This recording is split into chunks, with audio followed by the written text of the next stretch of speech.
Hello everyone, this is Ailyn. Welcome to my YouTube. So for today, I will share to you how mutual funds 101 works for you. So for today, I will share to you what is mutual funds 101. So malalaman nyo dito kung ano ba talaga yung mutual funds. Okay, just a disclaimer, this is for educational purposes only, and the views and opinions expressed in this video do not necessarily reflect the official policy or position of any agency of Sun Life Financial. Okay, kung hindi ka pa nakaka-subscribe sa channel ko, just subscribe. Okay, so what is mutual funds? Mutual funds is a diversified investment. It is managed by the expert, by the stock market expert, liquidity, anytime you can withdraw, and this is a pure investment. So for today, I will share a small a clip or a video para talagang matutunan ninyo what is mutual funds. Are mutual funds and UITFs good investments? Hi sir, good morning. Would you like to try our new product? It's called a mutual fund. Huh?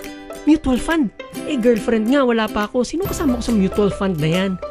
No, sir, you're so funny, Okay, since you're single, I think a UITF will be better for you. Ano? UTIF? Eh, di ba sakit yun? Yung masakit magwiwi, tapos kailangan mo uminom ng maraming tubig? Sir, you're so makulit, No. Mutual funds and UITFs are a kind of investment that will help you grow your money. Here, watch this episode of Pinoy Money Academy so you'll know what mutual funds and UITFs are. Happy learning! Hey everyone, J3 here from Pinoy Money Academy, and in today's episode, you're going to learn one of the most basic kinds of investments called mutual funds and UITFs. Every person, young or old, rich or poor, book smart or street smart, or even those who are not so smart, should know what a mutual fund and UITF is and how they work. Because once you know about mutual funds and UITFs, these are basic investment tools for becoming wealthy. Think of a carpenter, isang karpintero. Ngayon, ano ang basic tools na ginagamit ng karpintero? Their saw, the nails, the hammer, possibly their measuring tape, their pencil. Now, you should look at mutual funds and UITFs in the same way. These are your tools for becoming wealthy. So you need to understand these very basic investment instruments called the mutual fund and UITF. So with our corny jokes and intro out of the way, let's get started. What are mutual funds and UITFs? Mutual funds and UITFs are a kind of investment where money is pooled from investors and trusted to a professional fund manager, then invested in a specific asset class. Okay, that was a long definition, so let's break it down into 3 parts. First, it is a kind of investment where money is pooled from investors, meaning yung pera ng mga tao ay pinagsasama-sama. Second, the money is entrusted to a professional fund manager, meaning yung pera ay ibibigay sa isang professional fund manager na mag-i-invest ng pera para sa mga tao. The fund manager is professionally trained to know about investments and where to best put your money in. Then third, the money is invested in a specific asset class. Asset class just means the different investment options. So, kung i-invest ba yung pera sa stock market, sa bonds, or sa short-term time deposits, or sa real estate, and so on and so forth. Maraming iba't ibang klase ng asset class. Now, how does this work? Let's go into an example. Let's say we have you, myself, and another 100 people who want to invest. Now, when we invest, the money is pooled together. This pooled money is going to be given to a professional fund manager. Again, this is a person who is an expert, a person who has the experience of investing, and the fund manager will be making the investment decisions like what specific company or asset to invest the money in. Now, where will the money be invested in? The money could be invested in stocks, bonds, real estate. It would depend on what kind of fund you get because there are different kinds of mutual funds and UITFs. So may subcategories pa sila. Now, how do you earn money? An important thing to know about mutual funds and UITFs is that your earnings are not guaranteed, and the value of your investment will go up and down over time. But over the years, you can expect it to go up. For example, here is a chart of one mutual fund from January 2006 to December 2015. So this is a 10-year period. As you can see, it goes up and then down, then up and down and up and down through the years. But over the long run, the trend is going up. Now, when people see charts like these, two questions come into mind. First is, what makes it go up and down? Bakit umaakyat o bumababa yung investment? The answer here is economic forces. Investors going in the Philippines, going out, businesses earning money, government regulations, world events, recessions, basically anything that can affect the economy, and sobrang dami niyan. This is the reason why the exact value of your investment cannot be guaranteed. That's why it goes up and down, up and down, up and down because of so many different factors. Now, this is the primary advantage of investing via a mutual fund or a UITF because you don't need to understand all of these economic trends in depth. Your fund manager, your professional fund manager understands these things and already makes the investment decisions for you to grow your money. So, think of it as just like riding a bus or a jeepney. Sa iyong biyahe, makakaramdam ka ng lubak. Yan yung ups and downs. And you might ask, bakit may lubak? Paano mo malalaman kung anong mararamdaman habang nakasakay ka? Well, again, depende yan sa sandamakmak na factors. Maganda ba yung daan? Traffic ba? May bigla bang sumingit? Go ba? Stop ba? At iba pa. Ang maganda, hindi naman ikaw yung driver. Kaya kahit hindi ka marunong mag-drive, makakarating ka sa gusto mong puntahan. Ganun din sa mutual funds at sa UITF. Kahit hindi mo pa masyado gets yung economic trends, yung fund manager ang bahala sa'yo. He will try to make money for you. But again, the fund manager cannot guarantee exactly how much you will earn and when you will earn it, just like how the bus driver cannot guarantee kung kailan ka makakadating sa gusto mong puntahan. But you can trust your fund manager that they will want your money to earn. Now, the second question people ask is, so how do you exactly earn money from mutual funds and UITFs? The amount of money you will earn will depend on what's called the NAVPS and NAVPU. NAVPS means net asset value per share and NAVPU means net asset value per unit. Ngayon, pareho lang yung dalawang yan, whether it's per share or per unit, they mean the same thing. Now, the NAVPS is just an arbitrary number that was established at the beginning of any fund. It could be 1 peso per share, 10 pesos per share, 300 pesos per share. That does not matter. Hindi porket mura or mahal yung NAVPS, maganda yun or pangit yun. Again, mataas or mababa na NAVPS, wala tayong pakialam. The NAVPS goes up and down over time. At ito yung halaga o worth ng isang share or unit nung mutual fund or UITF. So, kung hindi importante yan, ano ang ating tinitingnan? The only thing that matters is the NAVPS of the fund when you buy it, when you get into the investment. And the NAVPS of the fund when you decide to sell or when you exit the investment. Let's go into an example. Let's say that Fund A has a NAVPS of 10 pesos per share and you decide to invest 10,000 pesos. So, bumili ka ng 10,000 pesos worth. So, 10,000 pesos divided by 10 pesos per share for a total of 1,000 shares. So, ngayon you own 1,000 shares of Fund A. Over time, aakyat at bababa yung NAVPS ng Fund A. Posibleng maging 8 pesos per share yan, posibleng maging 12 pesos per share yan. Now, let's just say naging maganda ang economic trends, naging maganda ang economic factors, and after 2 years, let's just say that the NAVPS of Fund A is already 15 pesos. So, how many shares do you own? 1,000 shares, di ba? So when you decide to sell your shares, meaning mag-exit ka na from the investment, from the mutual fund, magkano na yung halaga ng 1,000 shares mo? So 1,000 shares times 15 pesos per share for a total of 15,000 pesos. Yan ang amount na makukuha mo. So summing it up, you invested 10,000 pesos, you got back 15,000 pesos, and you earned 5,000 pesos from your investment. Okay? Let's have another example, this time with Fund B. Let's say Fund B has a NAVPS of 50 pesos per share. And this time you invest also 10,000 pesos. So, how many shares do you get?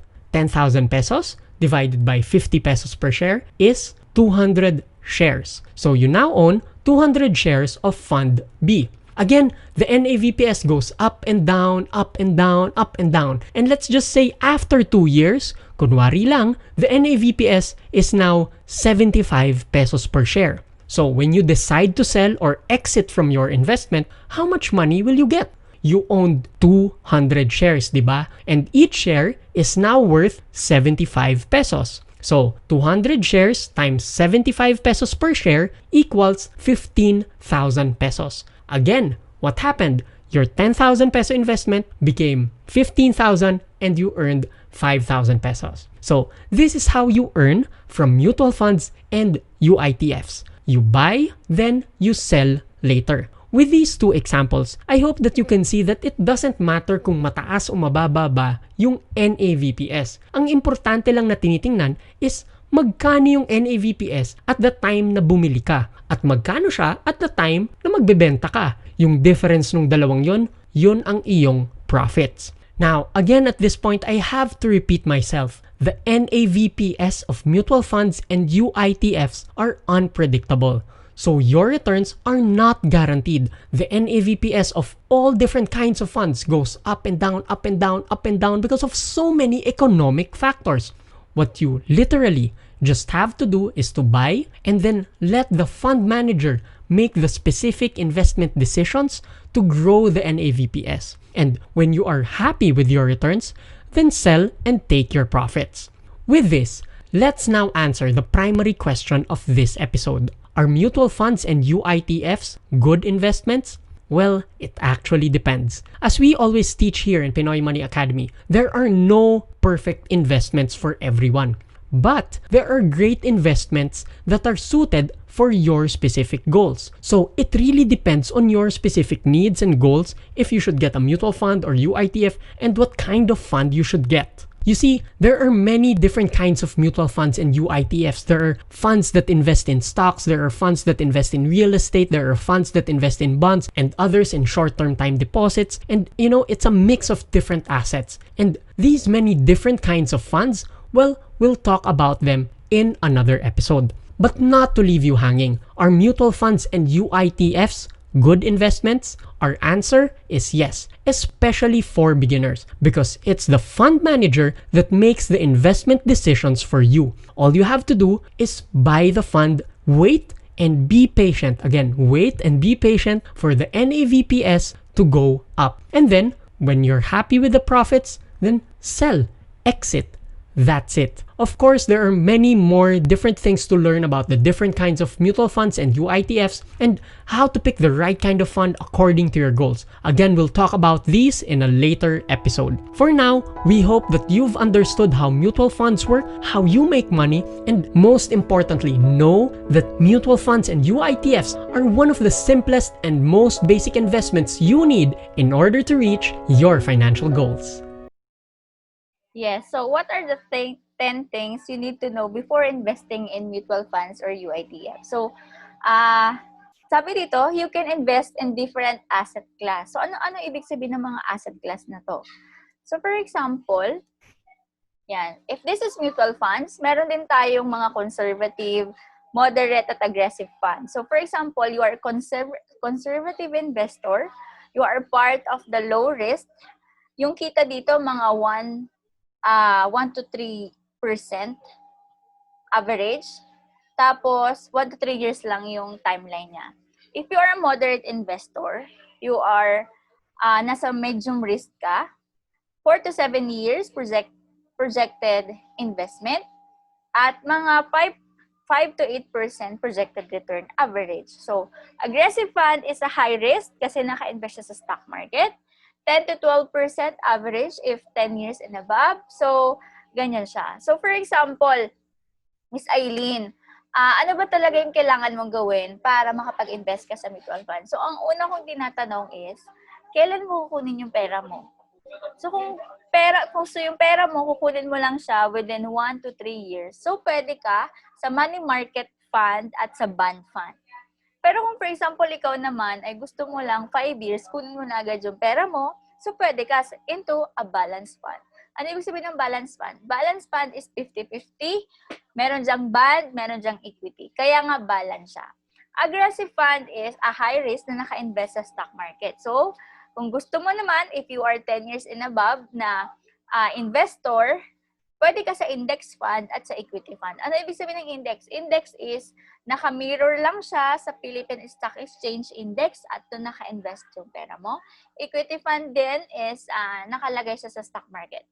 Okay, so tingnan natin magkano yung NABPS niya or NABS as of July 29, 2020. So, yung money market natin is umabot lang siya ng 1.2855 which is 1 peso and 28.55 centavos. At ito si bond, umabot siya ng 3.17.56, balance is 3.2195, index is 0.7561, at equity 3.0512.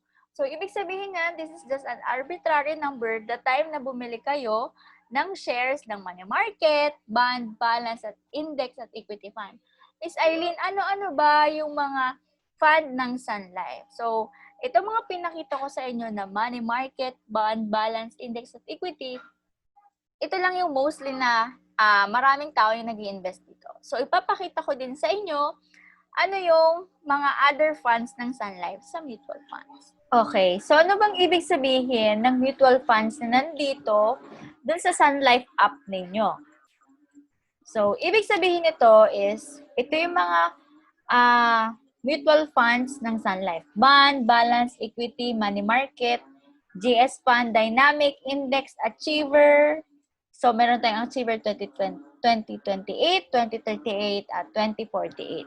So, yung mga Achiever na to, mga balance funds sila na pinapalaki yung pera hanggang mag-2038 or 2048. So, meron din tayong Dollar Fund. Pwede kayo mag-invest sa World Equity Index Feeder Fund, Dollar Advantage Fund, Dollar Abundance Fund, Dollar Wellspring Fund, World Voyager Fund, at Dollar Starter Fund. So, tingnan nyo itong nasa taas, NABPS or NABPU, meaning sila yung mga arbitrary number ng Sun Life na the time na nag-invest kayo, ito yung ita-times or i-divide ninyo sa pera ninyo para makabili kayo ng shares sa mutual funds. So, YTD meaning year to date from January 1, kung today, August 1, 2020, so from January 1, 2020 to August 1, 2020, ito na yung kinita ng pera ninyo. So, kung nag-invest kayo sa bond fund ng 1 milyon, kumita ka na ng 3.2514% ng 1 milyon. So, YOY meaning year on year, lagi nyo itong tandaan na kumita na siya kung last year, August 1, 2019, hanggang ngayon na 2020, August 1, kumita na po siya ng 6.1506%. So, bakit may mga negative? Kasi hindi naman laging pataas yung market. So, ngayon, dahil mababa ang market natin, so, naapektuhan. Kasi yung balance is 50-50 bond, 50 stock market. Kaya ganito siya. So, equity, sobrang laki ng binaba niya, nag-negative 27. Negative 31 din, year on year. Okay, ano yung pinakamatataas dito? GS Fund. Ano pa? Maganda din yung dollar fund ng World Voyager Fund. Kumita siya ng 8.2724 year on year. So, last 2019 hanggang 2020, kumita siya ng 8.2724. So, isa siya sa pinakamagaganda na mga fund as of today. Kasi, kahit ano dyan, wala dyan the best fund. It depends on your financial goals at kung kailan nyo kukunin yung pera ninyo. Okay. So, ganyan lang siya. So, anytime you can withdraw your money. Bakit? Kasi mutual funds is liquid investment. So, liquid asset siya. Na-try ko na mag-withdraw sa mutual funds. Within 7 days, nasa account ko na yung pera. So, pwede nyo siyang gawin through cellphone lang. mag-redeem lang kayo ng number of shares na nabili niyo and then times nyo kung magkano yung NABPS, tapos yun yung pwede nyo kunin na pera. Okay. Front-end or back-end charges. So, ano ba yung enter and exit load nito? Meaning, magkano ba yung charges ng kada fund pag nag-invest kayo? Okay. Ano ba yung sinasabing front-end load or yung charges ng mutual fund? So, meron tayong tinatawag na front-end at back-end. So, let's talk about front-end first. So, front-end is 2% of the money you invest plus 10% withholding tax of that 2%. So, for example, nag-invest ka ng 1,000. Yung 2% nun is only 20 pesos plus 2 pesos. So, equals to 22 pesos. So, yung 978 pesos na to, ito na yung na-invest mo na money. At upon withdrawal, wala ka ng charges. So, ganun yung front-end. Next is back-end. Back-end is, nag-invest ka ng 1,000, 1,000 lahat yung na-invest mo. At upon withdrawal, on the first year, 5%, second year, 4%, third year, 3%, fourth year, 2%, 5-year, 1%, at on the 6th year, 0%. So, makikita nyo dito, pang long term talaga si back-end. Since on the 6th year, 0% na yung charges nito. So, parang yung time deposit, meron siyang timeline, di ba? So, parang ganito din siya. Parang naka-time deposit yung pera mo na hindi mo kukunin para konti yung charges niya. Wala na pagdating ng 6th year. So, kung gusto mo, you are long-term enough, pwede ka mag-back-end. So, it depends on you. Ganyan siya. At kapag nag-start ka mag-invest sa mutual funds through online, naka-front-end agad siya. At paano siya magiging back-end? You can add fund through your Sun Life PH app. So, pwede na kayo mamili kung front-end or back-end. So, ganun lang siya. Mamimili lang kayo kung anong gusto nyong charges para sa investment ninyo.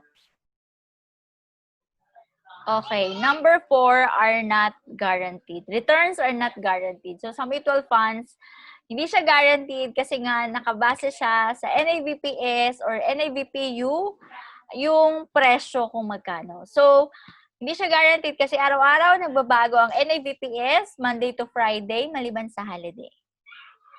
Okay? So, you can buy online. So, paano ba bumili ng mutual funds online?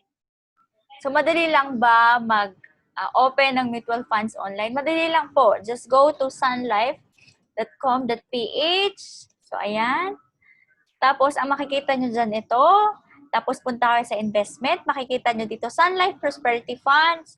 So, actually, yung pangalan pala ng mutual funds ng Sun Life is Sun Life Prosperity. So, conservative, moderate, or aggressive, hanapin nyo lang dyan kung saan kayo. So, for example, gusto ko mag-invest money market fund. So, punta lang ako dyan. Open ko yan. And then, meron ako makikita na buy now. So, yung buy now na to, yan na siya. Tapos, ito na yung makikita ko. Just proceed. Yan. So, alam nyo ba na yung start investing sa money market fund ng Sun Life is only 100 pesos. So, lalagay ko lang dito na 3 years yung projection ko, kukunin ko yung money, tapos I want to preserve my income, which is state. So, this investment will add to my current income. So, ganyan lang siya. Just click continue. Yan. So, meron ding mga recommended products like money market, government securities fund, at bond fund. So, sa bond fund, ang opening dito is 1,000 pesos. So, just click continue.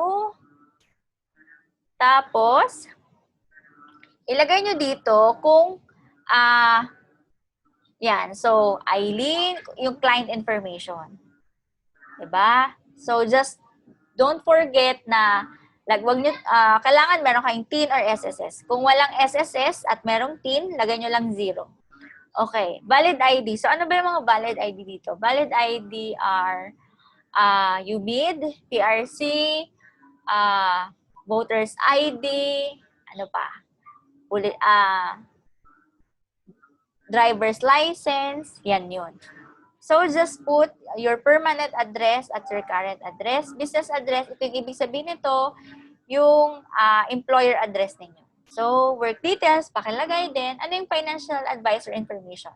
So, if you have financial advisor, pwede nyo ditong ilagay yung code nila, tapos yung financial advisor name. Kung wala naman, wala ka ng mutual fund advisor, you can leave it blank. So, ano ibig sabihin ng selfie with valid ID? So, in order to comply with AMLA regulations, Islamcy requires all its clients to complete a verification process. So, tinitingnan lang dito kung ikaw ba talaga yung nasa valid ID. Kaya, you have to selfie your valid ID. So, for example, ito yung valid ID mo, selfie ka lang. Ganun lang siya. Tapos, just click continue. Okay. So, kapag mag-open ka online sa money market fund or sa any other fund, ang nakalagay agad dito is front-end load. Ibig sabihin, nagbabawas agad ng 2% minus withholding tax yung Sun Life para dito. So, paano pag mag-a-add ka? So, punta ka lang sa Sun Life page mo, the time na ma-approve ka ng application na to, kasi within 3 days, mag-i-email na siya sa'yo. So, ganun lang siya kadali. So, you can invest online. Ganda, di ba? So, next is, you are invited to annual shareholders meeting every year and you are a shareholder. So, actually, nagitla din ako nito noon kasi kahit 1,000 lang yung nilagay ko sa mutual funds, ini-invite pa rin ako, ini-email pa rin ako na every time na merong shareholders meeting, kasali ako doon. Kasi kahit meron ka lang na 1,000 pesos na in-invest, so, makaka-receive ka rin or you are, pwede ka rin magboto ng mga, tawag dyan, mga chairman about sa mutual fund. So, ikaw, you are part of the shares. So, shareholders ka rin. Kaya invited ka rin for the annual shareholders meeting. So, nakapag-attend na ako nito minsan, ang nangyari is, ang dami mga giveaways. So, hindi ka nalugi doon. Sa BGC ito nangyari. At sobrang ganda kasi ang dami mga learning sessions. So, ngayon, dahil nagkaroon ng pandemic, meron ding shareholders meeting at ginawa lang ito through Zoom. So, tiningnan din doon kung kamusta na yung market ngayon. So, may learning session din siya kung bakit bumababa or tumataas yung market today. Okay. So, you can invest for only 1,000 pesos. So, di ba? Saan pwedeng mapunta ang 1,000 pesos mo? So, you can buy a top 30 companies in the Philippine Stock Exchange. Pwede din sa government bonds. Pwede din sa equities. Pwede din sa balance fund. So, yung pinakamaliit lang na opening is only 100 pesos since money market fund siya. Okay? So, Miss Ailyn, paano yun? Yun lang yung pera ko. I only have 20,000. Tapos, gusto ko mag-invest. Pwede ba yun? So, you can try. You can try at least 1,000 pesos. Pero kung marami ka namang pera at ayaw mo na ng volatility, you can put your money on money market or bond fund. Okay? Pero kung long-term ka naman, then go to equities or index fund. Okay. So, this is regulated by Securities Exchange and Commission or SEC. So, katulad ng mga sinasabi, ano-ano ba yung mga regulatory body? So, SEC yung nagre-regulate ng mutual funds dito sa Pilipinas. Okay, legit ba siya? Yes, this is legit. So, hindi ka din pwedeng maging mutual fund advisor or CIS, Certified Investment Solicitor, kung hindi ka mag-exam. Pwede ka bang maging CIS or mutual fund advisor? Yes, pwede. Pwede ka din ba na CIS pero hindi ka insurance advisor? Pwede.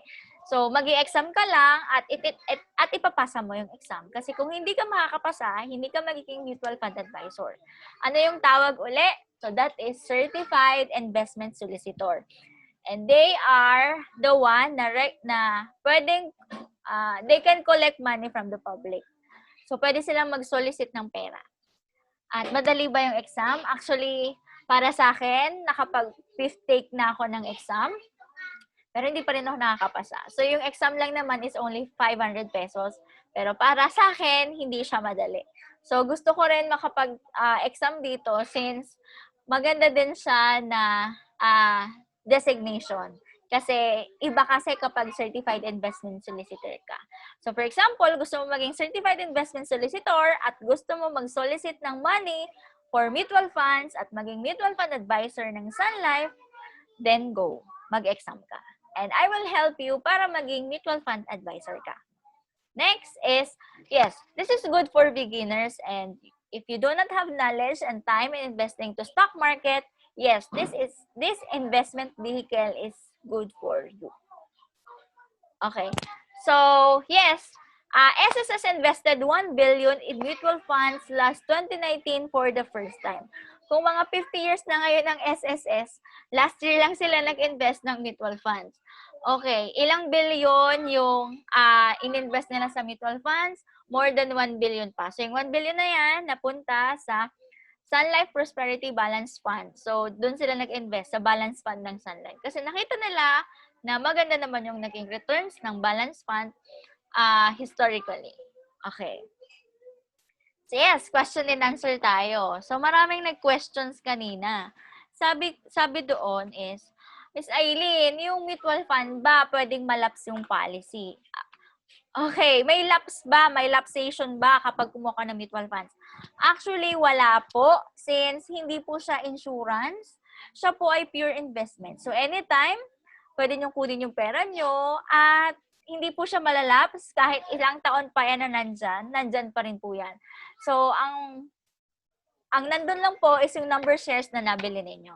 Basta don't forget the your email, sobrang sobrang halaga, yung email, yung password nun, at yung Sun Life app, ng application, Sun Life username at password. So, hindi po siya nalalapse at this is pure investment. Okay? Hindi po siya life insurance with mutual funds. Iba po yun. So, ang tawag po doon, variable universal life insurance. Okay.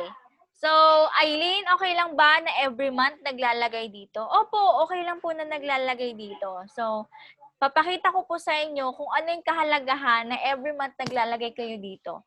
Kung for example, within 10 years, gusto nyo magkaroon ng 1 milyon, magkano yung kailangan nyong ilagay, knowing na pwede kang kumita ng 10% projected if 10 years yung nilagay mo. So, gusto nyo na bang makita? Okay, Miss Ailyn, gusto kong magkaroon ng 1 milyon within 10 years. How can I achieve that? So, for example, I have a RFP worksheet about this. So, kayang-kaya. If ang kita ng pera sa equity fund is 10% projected return, ayan. Within 10 years, magkakaroon ka ng 1 million. Projected. Paano, Miss Ailyn, kung kumita lang siya ng 8%? Okay. 938,000. So, Miss Ailyn, malaki yung 5,000. Okay lang ba na 3,000 ako? Yes, pwede. Pero nakadepende kasi sa nilalagay mo, yung makukuha mo. 'Di ba? Kung ano yung itinanim mo, yun yung i-harvest mo. So, for example, you do that for saving an additional investment for 20%. So, for example, the first year, nagti-3,000 ka, or the next year, nagti-3,600 ka. So, 20% yung tinataas na every year para madagdagan yung nasa investment mo. So, projected kapag ginawa mo siya, 1.3 million siya. If paano kung 10% naman yung ginagawa mo? So, projected, 845,285. Okay, Miss Ailyn, paano kung long term ako? So, for example, I'm 26. So, gusto ko mag-retire pagdating ko ng 40. So, 40 minus 26 is 14 years. So, titingnan ko lang siya dito. So, on my 14th year, meron akong 1.8 million. Kapag ginawa ko yung 3,000 per month, at nagdadagdag ako ng 10% every year, paano kung hindi ko ginawa? So, on my 14th year, pagdating ko ng 40, meron akong 1.1 million. Paano kung 10,000 yung nilalagay ko? Magkano siya? So, on my 40th year, meron akong 3.6 million. Diba? Sino bang hindi sasaya kapag meron kang perang ganito? So, anytime, pwede na akong magkaroon ng bahay pagdating ko ng 40 years old, knowing na ganito lagi yung nilalagay ko per month. Paano kung ginagawa ko siya 2,000? So, 2,000 per month within 14 years, which is pagdating ko ng 40, meron akong 738,000 na pwede kong pan-travel around the world. So, ganyan siya. Just know your goals at kung magkano yung gusto ninyo pagdating ng time horizon mo. So, if you have any other questions at gusto mo magpa-quote about this, just message me. Okay? Next is, this is the requirement. So, kailangan nyo ng valid ID, TIN, or SSS number, email address, online banking. Bakit may online banking? Kasi the time na invest na kayo, para hindi na kayo pumunta ng bangko, di ba? So, if you have online banking, mas madali. If you have GCash, PayMaya, just transfer to Sun Life Asset Management Company Incorporated para makapag-invest na kayo as soon as possible. Okay. So, questions pa uli. Di ba, Miss Ailyn, sobrang baba ngayon ng market. Is this the right time to invest? Yes, for me, if you are a long-term investor. So, mas madali ngayon mag-invest, lalo na sa may pera. Kasi kung wala kang pera, ano yung invest mo, di ba? If you don't have any savings, ganyan, ano yung invest mo? So, sobrang ganda niya, the time na may pera ka talaga. Lalo na ngayon, kasi yung per share ng index fund, wala pang 1 peso, umabot lang siya ng 0.76, ganyan. So, wala pa talaga. Kaya maganda ngayon kasi para siyang sale sa market na para siyang sale sa SM na marami kang mabibili the time na mura siya. Okay, this is the pros and cons. So, yung advantage na, syempre, this is a pure investment. So, hindi mo kailangan ilapse or ganyan. Wala siyang ganon. This is professionally managed, meaning, ang gagaling ng mga mutual fund manager ng Sun Life or the other mutual fund company para mag-manage ng pera ninyo. Kasi yung trabaho nila pakitain ka. Kapalit nun, binabayaran mo sila ng mga charges, di ba? Sinabi natin kanina na nag-i-invest ka, may charges yon. It's either front-end or back-end. So, this is good for beginner. So, mali yung spelling ko na beginner. Sorry. So, liquid meaning anytime you can withdraw. Kapag nangailangan ka ng pera or what, you can withdraw. So, with ETF, meaning you are in trust, merong naka-entrust for. So, for example, yung anak mo gusto mong kunan dahil bata pa siya, pwedeng naka-entrust for. Para in case something happened to you, mapupunta sa anak mo, yung benefits na hindi na kailangan pang dumaan sa mga process on claiming. So, naka-entrust na siya. So, you are part of the shareholders meeting, which is good for me kasi nga ang dami mong nakikilalang tao na nag-i-invest din sa mutual funds. So, makikilala mo doon yung mga board of directors na iboboto mo. Okay. So, I can invest for only 1,000 pesos. Yes. Alam nyo ba dati na yung start ng mutual funds is only 5,000. Pero ngayon, this is only 1,000 pesos na lang. I can use money market funds to park my money. Yes. Pwede din kayo mag-invest money market. So, alam nyo ba, merong isang bangko, kulay blue, nag-isisimula sa B, yung start ng bangko na yon, at nag-i-invest sila sa money market ng Sun Life. At yung money market na yon, kumikita sila minsan 3%, 2%, tapos ang binibigay nila sa mga depositor is mga 0.25% per annum. So, ganun siya kumita. Ini-invest din po yung pera ninyo sa bangko para kumita yung pera. What is the disadvantage of this? So, this is not a guaranteed return. Sinabi ko nga sa inyo na hindi siya katulad ng life insurance na guaranteed talaga. Ano man ang mangyari, may makukuha ka. So, for example dito, not guaranteed siya since naka-invest or binibili ninyo yung NAVPS at yung shares na yon, yun yung nasa inyo. At depende sa NAVPS, yung kita ng pera ninyo, the time na i-withdraw ninyo. So, ano din yung disadvantage nito? In case of death of the investor, naka-freeze ang account like bank. So, this is a liquid asset. This is katulad nito, yung mga stock market, mutual funds, banks, time deposit.